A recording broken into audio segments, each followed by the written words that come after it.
بسم اللہ الرحمن الرحیم وبہ نستعین سبحانک لا علم لنا الا ما علمتنا انک انت العلیم الحکیم الحمد للہ رب العالمین والصلاة والسلام علی سید المرسلین وعلی آلہ وصحبہ اجمعین ومن تبعہم بإحسان الی یوم الدین اعوذ باللہ من الشیطان الرجیم بسم اللہ الرحمن الرحیم آمن الرسول بما انزل الیہ من ربہ والمؤمنون کل آمن باللہ وملائکتہ وکتبہ ورسلہ لا نفرق بین احد من رسلہ وقالوا سمعنا واطعنا غفرانک ربنا والیک المصیر۔ سامعین کرام، اہل غلو کی جانب سے نبی کریم صلی اللہ علیہ وسلم کے اور آپ کی شریعت کے بارے میں جو جفا، اہل جفا کی طرف سے جو جفا اور ظلم کیا گیا اس کا بیان جاری ہے۔ اس سلسلے میں تذکرہ یہ تھا کہ ان لوگوں نے ایک طرف شریعت محمدیہ کی تردید کی، اس کے سیکھنے سکھانے کی اہمیت کو، اس کی شان کو گھٹانے کی کوشش کی اور لوگوں کو اس سے نفرت دلانے کی کوشش کی، اور دوسری طرف ایسی عبادات، ریاضات، مجاہدات کو لوگوں میں عام کرنے کی کوشش کی جن کا اسلام سے دور دور تک کوئی تعلق نہیں ہے، جو نہ صرف یہ کہ قرآن و حدیث اور جناب محمد رسول اللہ صلی اللہ علیہ وسلم کی سیرت اور تعلیمات کے خلاف ہیں بلکہ فطرت سلیمہ کے بھی خلاف ہے۔ اور پھر ان میں سے کچھ کا تذکرہ کرنے کے بعد ہمارے صاحب کتاب دکتور صادق فرماتے ہیں کہ کوئی بھی شخص ان لوگوں کے نزدیک مردوں کے اور قابل قبول، قابل ذکر شخصیات کے مقام اور درجے تک نہیں پہنچ سکتا مگر انہی مجاہدات اور بدعتی ریاضات کو اختیار کر کے، یعنی ان کے خود تراشیدہ، خود ساختہ خانہ ساز اوراد، اعمال، مجاہدات، ریاضات، جب آدمی اسے اختیار کرے گا تبھی ان لوگوں کے نزدیک وہ کسی لائق اور کسی مقام پر پہنچتا ہے۔ قرآن و حدیث پر عمل کرنے کر کے نہیں، کہہ رہے ہیں کہ یہ ان کے نزدیک ان بدعی مجاہدات اور ریاضات کے ساتھ ہی آدمی رجال کے درجے کو پہنچتا ہے۔ التی کہہ رہے ہیں کہ جو کہ ان کے دلوں کے اور نفس کے اندر یہ مجاہدات اور ریاضات ان کے عقیدے کے مطابق، دعووں کے مطابق ان لوگوں کے نزدیک ایسی تاثیر پیدا کر دیتا ہے، ان کے اندر کائنات کے مختلف امور پر اثر انداز ہونے کی طاقت پیدا کر دیتا ہے، جیسا کہ ان کا گمان اور دعویٰ ہے۔ چنانچہ نتیجے میں جب وہ اس قسم کی ریاضات کرتے ہیں، مجاہدات سے گزرتے ہیں، تو ان کے لیے کائنات میں تصرف کی قدرت حاصل ہو جاتی ہے، وہ جو چاہتے ہیں کرنے لگتے ہیں۔ اسی طریقے سے درندے اور وحشی جانور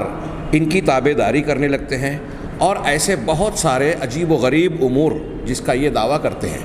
اور یہ صرف ان کا دعویٰ نہیں ہے، یہ لوگ، یہ اہل جفا، اہل بدعت، اہل تصوف اور فلاسفہ ان عقائد میں ایک جیسے ہیں۔ انہوں نے کہا کہ فلاسفہ کا جو عقیدہ ہے، منطق اور فلسفے کی بنیاد پر بہت سی چیزوں کو ماننے والے، وہ ایسا ہی معاملہ عقیدہ ان اہل جفا، اہل تصوف کا ہے، اہل بدعت کا ہے۔ ابن سینا فلاسفہ میں سے ایک مثال دے رہے ہیں، ابو علی سینا جو ایک فلسفی ہے، ان کا کہہ رہے ہیں کہ وہ کہتا ہے، اس کا قول نقل کیا، وَلَعَلَّكَ قَدْ تَبْلُغُكَ عَنِ الْعَارِفِينَ أَخْبَارٌ، ہو سکتا ہے کہ آپ کے پاس عارفین کے بارے میں، عارفین سے متعلق کچھ ایسی خبریں پہنچیں جو کہ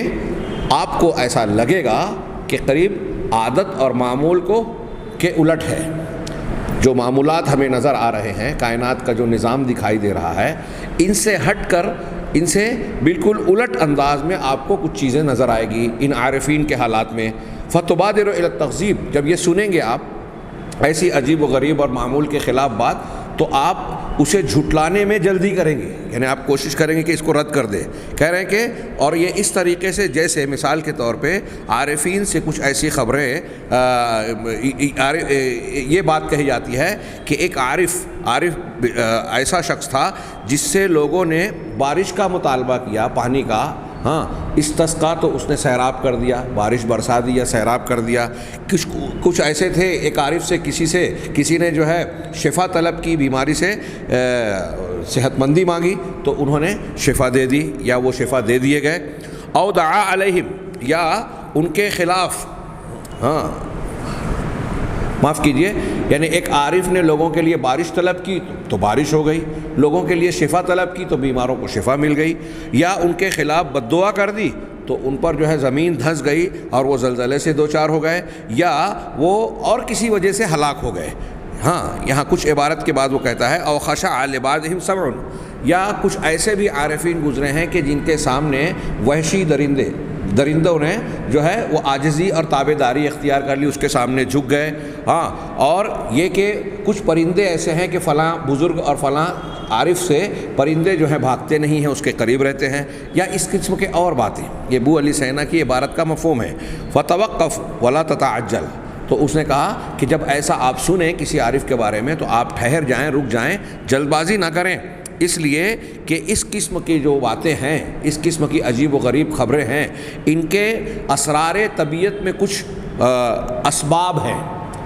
مطلب آپ کو لگتا ہے کہ یہ قلب ماہیت ہو رہی ہے، آپ کو لگتا ہے کہ حقیقت اور معمول کے خلاف یہ واقعہ ہو رہا ہے، اس لیے یہ بات صحیح نہیں ہو سکتی، لیکن وہ کہہ رہا ہے کہ نہیں، اصل میں طبیعت کے اسرار میں ان چیزوں کے بھی کچھ اسباب ہیں جو آپ کو نظر نہیں آتے ہیں۔ تو فلاسفہ عقلیت کی بنیاد پر اس کی یوں توجیہ کرنا چاہتے ہیں کہ جو چیز خرق عادت اور معمول کے خلاف بظاہر نظر آتا ہے، اس کے خلاف کچھ اسباب ہیں جو اسرار طبیعت قدرت کے اسباب اور راز میں سے ہیں۔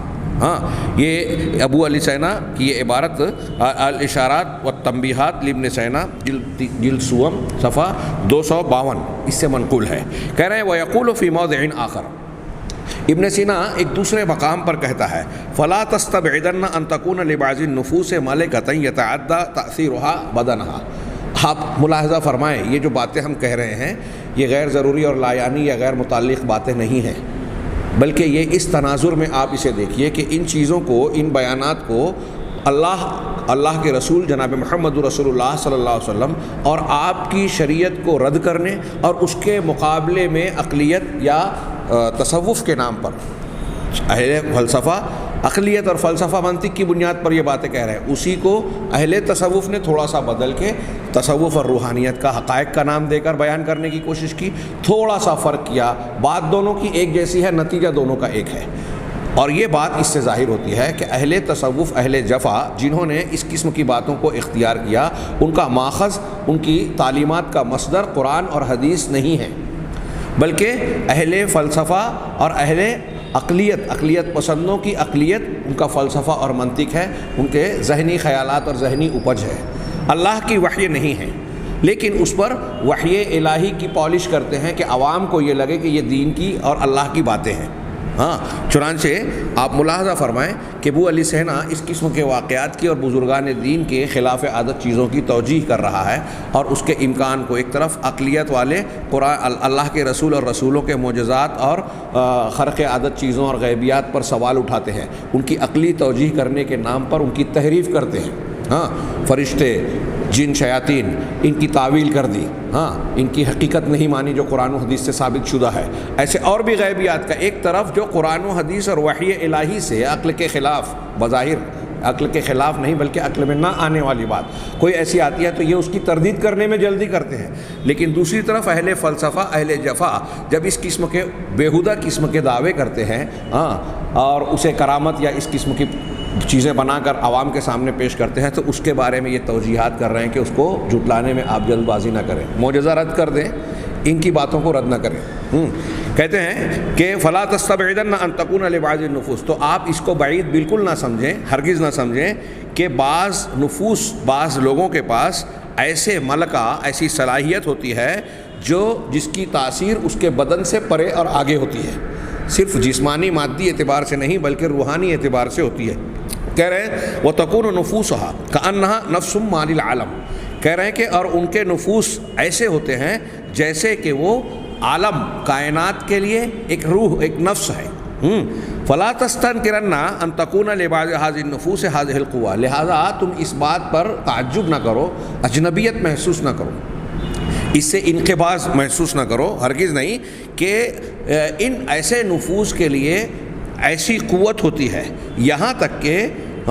دنیا کے، کائنات کے دوسرے اجرام اور اجسام اور چیزیں اس سے جو ہے اس میں حتی تفعل فی، اس میں کچھ یہ اپنے اعمال کو انجام دیتے ہیں جس سے متاثر ہوتے ہیں، انفعال بدن ہی، اپنے بدن کے انفعال اور تأثر کے ساتھ، یعنی ان کے اندر ایسی قوت، صلاحیت اور شکتی آ جاتی ہے کہ یہ دوسرے اجرام اور چیزوں پر اثر انداز ہوتے ہیں اور ان کے اثرات سے وہ منفعل ہوتے ہیں، متاثر ہوتے ہیں۔ فلا تسترکرن ان تتعدى عن قواها الخاصة الى نفوس اخرى، تو تم اس بات کو ہرگز عجیب و غریب نہ سمجھو یا اس کا انکار نہ کرو کہ کچھ خاص قسم کے قوا اور طاقتیں ہوتی ہیں جو دوسرے نفوس اور شخصیات اور بدنوں اور اجسام پر اثر انداز ہوتی ہیں، ہاں، جس میں ان کا اثر، جو ان قوتوں کا اثر قبول کرتے ہیں۔ کہہ رہے ہیں کہ وہو المسمى، اب یہ اہل تصوف کہہ رہے ہیں، ہاں، تصوف کی بات ہے، پچھلے ہی مصدر سے ابن ابی سیلہ کی کتاب سے یہ منقول ہے، لیکن آگے کے سوا کہہ رہے ہیں وہو المسمى عند الصوفیہ بالتصرف فی الکون، اسی چیز کو صوفیہ کے ہاں تصرف فی الکون یعنی کائنات میں تصرف کے لفظ سے تعبیر کیا جاتا ہے۔ صفحہ نمبر 267 پر اس کا تذکرہ ہے۔ یعنی ایک طرف ابو علی سینا فلسفے کی زبان میں ایسی چیزوں کو جو خلاف معمول ہے، جس کو ہمارے یہاں معجزہ کرامت کے لفظ سے جانا جاتا ہے، ایسی چیزوں کو، ہاں، اور کائنات میں اثر انداز ہونے کو یا تصرف کرنے کو عقلی توجیہ کی شکل میں بیان کر رہا ہے کہ کائنات کے کچھ ایسے اسرار ہیں کہ بعض لوگوں کو ایسی خاص قوا کو ایسی تاثیر حاصل ہو جاتی ہے کہ وہ دوسروں پر اثر انداز ہوتے ہیں، اس کائنات کی مختلف چیزوں پر وہ اپنے اثرات مرتب کر کے ان سے بہت ساری چیزیں کروا لیتے ہیں یا ان کو اس طرح سے ظاہر کرتے ہیں کہ لوگوں کی نظر میں وہ ایک معمول کے خلاف بات نظر آتی ہے۔ اب ابو علی سینا جس کو فلسفے کی زبان میں یہ کہہ رہا ہے، اسی کو اہل تصوف کہتے ہیں کہ یہ ان نفوس کے پاس کائنات میں تصرف کی قوت ہوتی ہے، ہاں، اور یہ جو دونوں کہہ رہے ہیں ہم قرآن و حدیث کی زبان میں کہیں گے کہ ایسا کسی انسان یا کسی مخلوق اللہ کے علاوہ کسی کے اندر ایسی قوت کا ماننا یہ ربوبیت میں شرک ہے، یہ صرف اللہ تبارک و تعالیٰ کی شان ہے۔ اگر کسی کائنات کے کسی انسان یا کسی بزرگ کے ہاتھ پر کوئی خرق عادت چیز ہوتی ہے تو اب نبی ہیں تو وہ معجزہ ہے، اور اگر دوسرے صالح بندے ہیں تو ہم کرامات کے لفظ سے اس کو تعبیر کرتے ہیں، لیکن اس میں یہ عقیدہ رکھتے ہیں کہ یہ ان کی اپنی طاقت، قوت، شکتی، پاور نہیں ہے، ان کی اپنی قدرت نہیں ہے، یہ اللہ تبارک و تعالیٰ کی قدرت ہے جو اللہ تبارک و تعالیٰ نے کئی مقاصد کے تحت ان کے ہاتھوں پر ظاہر کی۔ تصرف فی الکون یہ انبیاء کرام علیہم الصلاۃ والسلام کو بھی فی نفسہ ہی حاصل نہیں تھا۔ قرآن حدیث کی کتنی دلیلیں ہم نے پڑھی، اللہ کے نبی صلی اللہ علیہ وسلم سے کہا گیا، ہاں، لیس لک من الامر شیء، معاملے میں آپ کا کوئی اختیار نہیں ہے، آپ کہہ دیجئے کہ میں نفع نقصان کا مالک نہیں ہوں، اپنے لیے نفع نقصان کا مالک نہیں ہوں، جب اپنے لیے نہیں ہوں تو تمہارے لیے کیا کروں گا۔ ہاں، لوگ معجزات کا انبیاء کرام سے جب مطالبہ کر رہے ہیں تو انہوں نے جواباً دیا، قرآن نے کئی مقامات پر نقل کیا کہ یہ میرے اختیار میں نہیں ہے، یہ اللہ کی مشیت میں ہے۔ اللہ کے رسول صلی اللہ علیہ وسلم سے کہا گیا انک لا تہدی من احببت، آپ جسے پسند کریں، جس سے محبت رکھیں، آپ اسے ہدایت نہیں دے سکتے، ولکن اللہ یہدی من یشاء، اللہ جسے چاہے ہدایت دے سکتا ہے۔ اب اگر یہ اہل فلسفہ کے نزدیک جو بات یہ کہی جا رہی ہے کہ کچھ نفوس کے اندر یہ قوت ہو جاتی ہے کہ وہ کائنات کے دوسرے نفوس اور چیزوں میں اثر انداز ہوتے ہیں اور ان پر اپنی تاثیر کو ڈال کر ان سے وہ کام کروا لیتے ہیں جو یہ چاہتے ہیں، اور اسی کو صوفیہ کہہ رہے ہیں کہ تصرف فی الکون، کائنات میں تصرف کی قوت کچھ بزرگوں کو، مشائخ کو حاصل ہو جاتی ہے۔ اگر ان کی یہ باتیں مان لی جائے تو پھر یہ کہنا پڑے گا نا کہ اللہ کے نبی جناب محمد رسول اللہ صلی اللہ علیہ وسلم کو بدرجہ اولا یہ قوت حاصل ہونی چاہیے۔ اگر آپ کو یہ قوت حاصل ہوتی تو آپ اپنے چچا کے لیے پریشان ہو کر یہ کہتے کہ میں کلمہ پڑھ لیجئے، کلمہ پڑھ لیجئے، اور نہیں پڑھا تو آپ کے انتقال کے بعد ان کہا کہ میں جب تک منع نہیں کیا جائے گا میں استغفار کروں گا۔ قرآن کی یہ بھی آیت آ گئی کہ آپ مشرکین کے لیے استغفار، مغفرت کی دعا نہیں کر سکتے۔ یہ کتنی صاف صاف قرآن و حدیث کی دلیلیں ہیں، اور ان کے برخلاف یہ چیزیں بیان کی جا رہی ہیں، اور بیان کی جاتی ہیں، مانی جاتی ہیں، منوائی جاتی ہیں۔ اب میں یہ نہ کہوں یا یہ واضح نہیں ہے کہ قرآن و حدیث کا یہ لوگ رد کرتے ہیں، صراحتاً قرآن و حدیث کی مخالفت کرتے ہیں، ان کی اہانت اور گستاخی کرتے ہیں، انبیاء کرام علیہ الصلاۃ والسلام کی اور قرآن کی تعلیمات کو پیروں تلے روند رہے ہیں، اور ہم اسے دین اسلام سمجھ رہے ہیں؟ ہرگز نہیں۔ یہ اسلام کے خلاف سازش ہے اور اسلام کے بنیادی عقائد کو نشانہ بناتا ہے۔ ہم ایمانیات جو پڑھ رہے ہیں، اللہ پر ایمان، رسولوں پر ایمان، ایمان بالرسول کی ہماری بحث چل رہی ہے، اس میں خصائص نبوت اور پھر اس کے ضمن میں یہ خصائص نبوت کی ضد اور اس کی مخالفت میں جو لوگوں نے مواقف اختیار کیے ہیں اس کی ہم گفتگو کر رہے ہیں۔ اور یہ آپ دیکھ سکتے ہیں کہ رسولوں پر ایمان کے جو تقاضے ہیں، ان اہل جفا اور اس سے پہلے اہل غلو کا جو ذکر کیا گیا، یہ لوگ رسولوں کو ماننے کے دعوے کے ساتھ رسول کی مخالفت کرتے ہیں، یعنی ایمان بالرسول کے خلاف جا رہے ہیں۔ آگے ہم بڑھتے ہیں کہ قال الشعرانی فی ترجمۃ شمس الدین محمد الحنفی، شعرانی نے شمس الدین محمد الحنفی کے ترجمے میں ان کی شخصیت کے تعارف میں کہا، ہوا احد من اظہرہ اللہ تعالی الی الوجود وصرفہ فی الکون۔ آپ نے پیچھے جو دعویٰ ابھی میں نے پیش کیا، انہوں نے بہت اہم بات کہی، شاید آپ سرسری طور سے گزرے ہوں تو میں ایک مرتبہ اس کو تازہ کر دوں کہ اہل تصوف نے یہ جو باتیں بیان کر رہے ہیں، اس میں جو باتیں بیان کی ہیں، اور اہل فلسفہ اس میں عقیدے میں بالکل سیم ہیں، ایک جیسے ہیں۔ اور پہلے مثال دی ابن ابی سینا کی، ابن سینا کی عبارت کو پیش کیا، کائنات میں اثر انداز ہونے کی قوت، جس کو اہل تصوف تصرف فی الکون کہتے ہیں۔ اب ابن سینا کی بات بطور فلسفی پیش کی، ویسی ہی بات یہ ایک صوفی کی ملاحظہ فرمائیے، یہ بیان کر رہے ہیں محمد الحنفی، کہہ رہے ہیں شمس الدین محمد الحنفی، یہ جو ہے ان کی وفات 847 میں ہوئی، طبقات کبریٰ للشعرانی میں جلد دوم صفحہ 81-82 میں ہے۔ تو کہتے ہیں یہ وہ شعرانی کہہ رہے ہیں کہ ہوا احد من اظہرہ اللہ تعالی الی الوجود وصرفہ فی الکون، یہ ان لوگوں میں سے ایک ہے، شمس الدین محمد الحنفی ان افراد میں سے ایک ہیں جنہیں اللہ تبارک و تعالیٰ نے وجود میں ظاہر کیا اور کائنات میں تصرف عطا کیا۔ وصرفہ، ان کو تصرف کی قوت دی، فی الکون، کائنات میں گویا اللہ تعالیٰ نے ان کو تصرف کی قوت دی۔ وَمَكَّنَهُ مِنَ الْأَحْوَالِ وَأَنْتَقَهُ بِالْمَغِيبَاتِ وَخَرَقَ لَهُ الْعَوَائِدِ وَقَلَّبَ لَهُ الْأَعْيَانِ، اور ان کو حالات پر ان کو دسترس اور قوت دی، انہیں غیب کی باتوں سے باتیں ان کی زبان پر جاری کی، غیبیات کو ان سے بلوایا، اور عوائد یعنی جو معمولات ہیں ان کو الٹا دیا، مطلب جو معمولات ہیں اس کے برخلاف انہوں نے چیزوں کو اختیار کیا، جیسے آگ جلاتی ہے تو ان کو آگ جلانا بند کر دے بلکہ ٹھنڈی ہو جائے، تو یہ خرق عادت ہوا، عادت اور معمول کے برخلاف ہوا، جو معمول ہے اس کے ہٹ کے بات ہوئی، تو ان کو بھی یہ قوت دی کہ یہ عادت اور معمول کو بدل دیں۔ وقلب له الاعیان، اور شخصیات اور ان کی حقیقت کو ان کے لیے تبدیل کر دیا، مطلب ہے کچھ اور دکھائی کچھ دے رہا ہے، جیسے بھی پیچھے پڑھے نا کہ سانپ ان کو جو ہے ککڑی نظر آ رہا ہے، اور کچھ کوئی چیز جو ہے وہ چاہیں تو کچھ بن جائے، انسان کو گھوڑا بنا دیا، گھوڑے کو انسان بنا دیا۔ تو یہ کہہ رہے ہیں کہ شمس الدین محمد حنفی ان شخصیات میں سے ہیں جن کو اللہ تبارک و تعالیٰ نے وجود میں ظاہر کیا اور کائنات میں تصرف کی قوت دی، اور ان پر کچھ احوال جاری کیے، غیب کی باتیں ان پر جاری کی۔ اس کا مطلب یہ کہ غیب کی باتوں کو وہ جان کے بیان کر رہے ہیں۔ عالم الغیب ہونا اللہ کی شان ہے، کوئی کسی اور کے لیے مانے تو تمام اہل سنت والجماعت کا قرآن و حدیث کے دلائل کثیرہ کی بنیاد پر یہ عقیدہ ہے کہ یہ شرک اور کفر ہوگا۔ اللہ تعالیٰ نے جو غیب بتایا ہے اپنی کتاب، اپنے نبی کے ذریعے، بس اتنا ہی غیب مخلوق کو معلوم ہے۔ جن کو اللہ نے چھپا رکھا ہے لوگوں سے، ان کو جاننے کا کوئی ذریعہ اللہ تعالیٰ نے نہیں بتایا۔ اب جو وحی کے ذریعے سے اللہ تعالیٰ بتاتا ہے بس اتنا ہی معلوم ہے۔ کوئی کسی کے بارے میں اگر یہ عقیدہ رکھے کہ اللہ تعالیٰ کی وحی کے بغیر کسی کے اندر یہ قوت و صلاحیت ہے کہ وہ غیبیات کو جان لیتا ہے، تقدیر کی باتوں کو جان لیتا ہے، لوح محفوظ کو پڑھ لیتا ہے اور پھر آگے بدل بھی دیتا ہے مزید، وہ قرآن و حدیث کی تعلیمات کا انکار کرنے والا ہے، جسے اصطلاح میں کافر کہتے ہیں۔ اور یہ بات کوئی ایسا نہیں ہے کہ کھینچتان کے، بڑی مشکل سے ہم کو دلیل ملتی ہے، بہت واضح کھلی صریح دلیلیں موجود ہیں۔ کہا یہ کہہ رہے ہیں کہ وہ ان میں سے ایک ہیں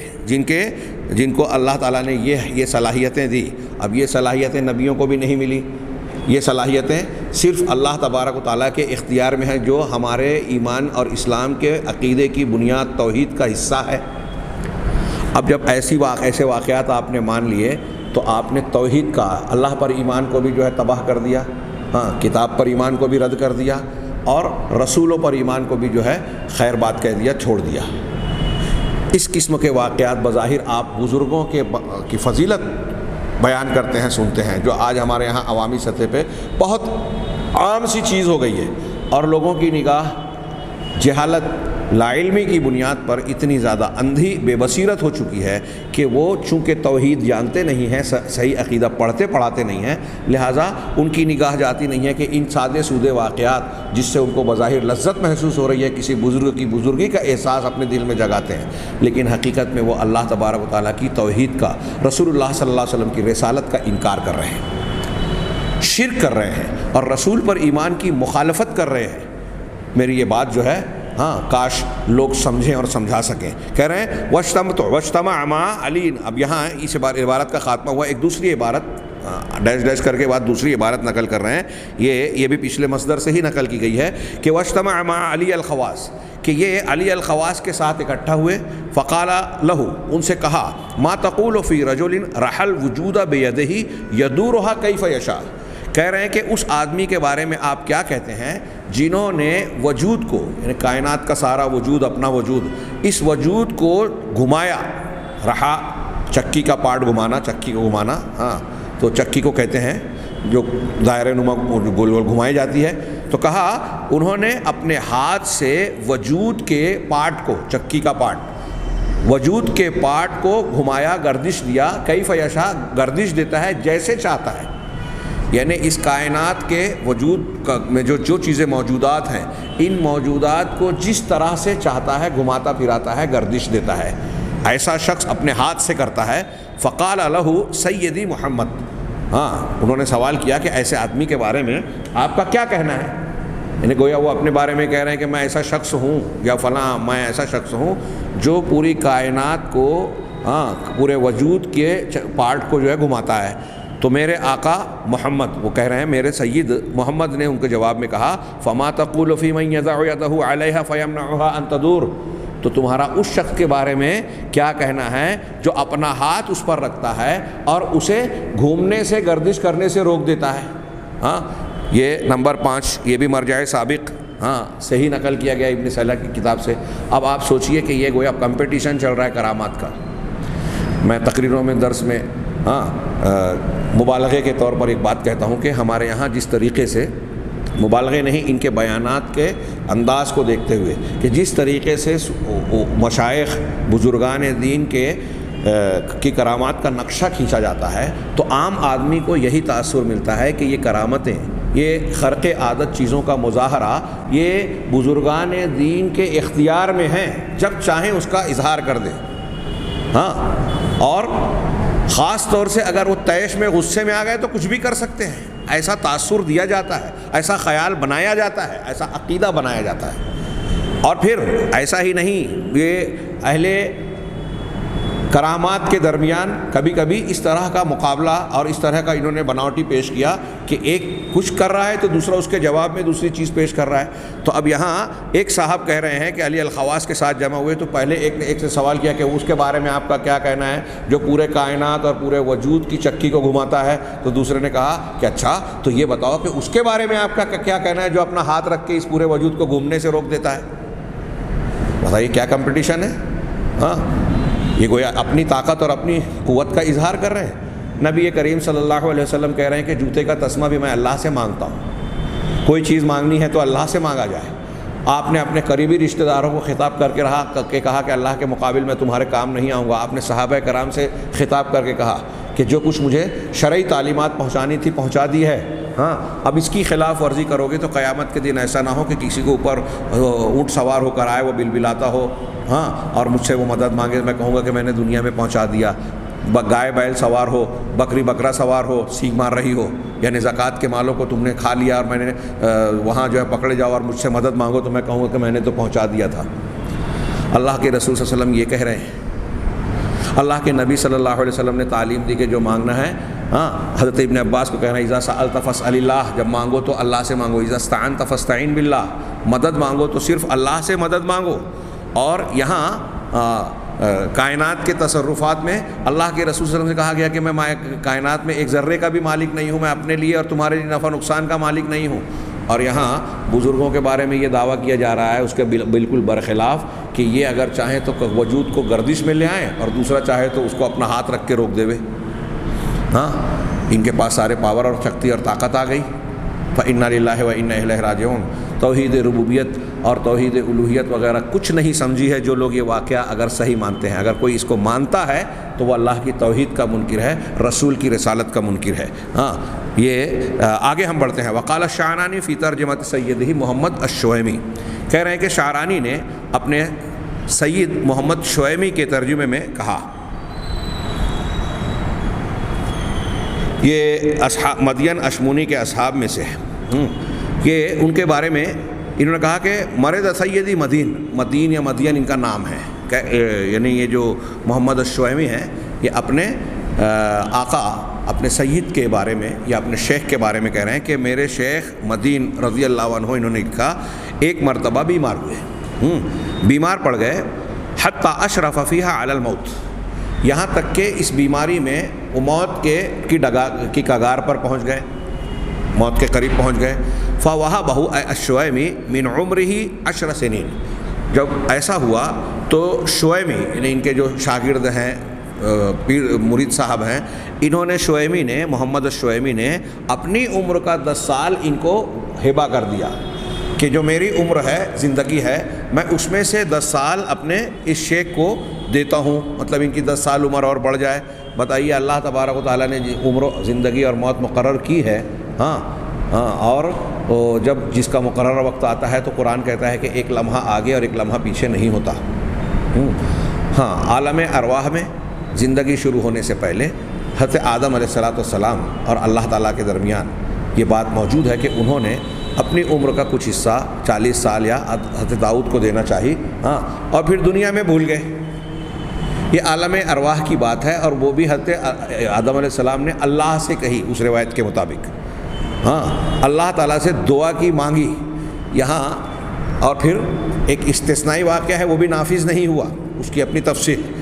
یہ شخص جو ہے اپنے طور سے اپنے استاذ کو اپنی عمر کا کچھ حصہ دے رہے ہیں. آج کوئی ایسا کر کے بتائے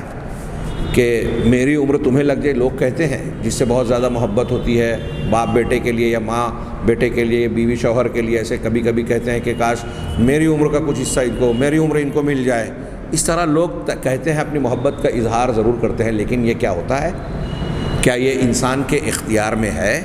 کوئی انسان ایسا کرنے کی طاقت قدرت رکھتا ہے؟ اللہ تعالیٰ نے کسی کو دیا ہے؟ اس پر کوئی دلیل نہیں ہے, بلکہ دلیل یہ بتاتی ہے کہ اللہ نے جب جس کا وقت مقرر کیا ہے اس سے ایک لمحہ ایک سانس آگے پیچھے نہیں ہوتی. فَإِذَا جَاءَ أَجَلُهُمْ, جب ان کا مقررہ مدت مقررہ مدت جب ان کی آ جاتی ہے تو نہ ایک لمحہ آگے ہوتی ہے نہ ایک لمحہ پیچھے. قرآن میں یہ بیان کئی مقامات پر الگ الگ سیاق و سباق میں مل جائے گا. چنانچہ کہتے ہیں کہ انہوں نے اپنی عمر کا 10 سال انہیں دے دیا فی غیبت الشویمی, شویمی صاحب کی غیر موجودگی میں. ان کی غیر موجودگی میں 10 سال دے دے. فجاء وهو علی المغتسل, اب اس کے بعد جب وہ پہنچے تو وہ مغتسل یعنی غسل دینے کے تختے پر تھے, ان کو غسل دیا جا رہا تھا. فقال وکیف مت, تو انہوں نے کہا کہ تم جو ہے کیسے مر گئے. یعنی معاف کیجیے گا, انہوں نے اپنی عمر کا 10 سال دے دیا. اب 10 سال دینے کے بعد ان کی غیر موجودگی میں ان کی وفات ہو گئی بعد میں. اب وہ 10 سال کے بعد ہوئی یا کیا ہوئی پتہ نہیں,